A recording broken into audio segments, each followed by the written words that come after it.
Hi viewers, welcome to my channel. একটা গুরুত্বপূর্ণ update নিয়ে তোমাদের সামনে চলে আসলাম।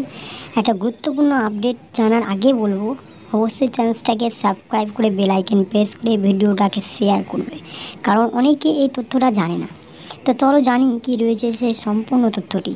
এসএসসির উচ্চ প্রাথমিকে নিয়োগের কাউন্সেলিং 28 থেকে 31শে জানুয়ারি।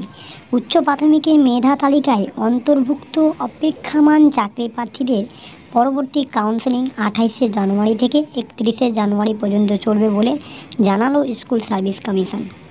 ইতিমধ্যে প্রথম দফায় 8,749 জনের প্রথম কাউন্সেলিং সম্পন্ন হয়েছে। দ্বিতীয় দফায় হয়েছে 2,595 জনের কাউন্সেলিং। দুটি মিলিয়ে কাউন্সেলিং হয়েছে 11,344 জনের। দুই পর্বের সুপারিশপত্র নিয়েছেন 8,651 জন। 2,693 জন রয়েছেন অনুপস্থিত।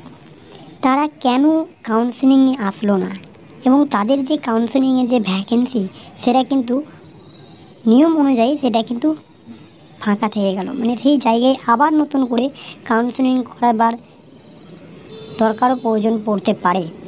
তো এই যে 2,693 জন অনুপস্থিত রইল, নিশ্চয়ই তারা অন্য কোনো জায়গায় বা অন্য কোনো ডিপার্টমেন্টে হয়তো অলরেডি জব পেয়ে গেছে। তো যেই জায়গাটা এখনও শূন্য রয়ে যাচ্ছে সেই জায়গাটাই আবার নতুন করে কিন্তু অন্য স্টেজের কিন্তু কাউন্সেলিং হতে পারে। এবং যদি বিচারাধীন থেকে যদি কোনো তথ্য উঠে আসে এবং নতুন কোনো মামলার থেকে যদি কোনো তথ্য উঠে আসে, তো সেই শূন্য পদে কিন্তু বাকিজনকে নিয়োগ করানো যাবে বলে তথ্য পাওয়া যাচ্ছে।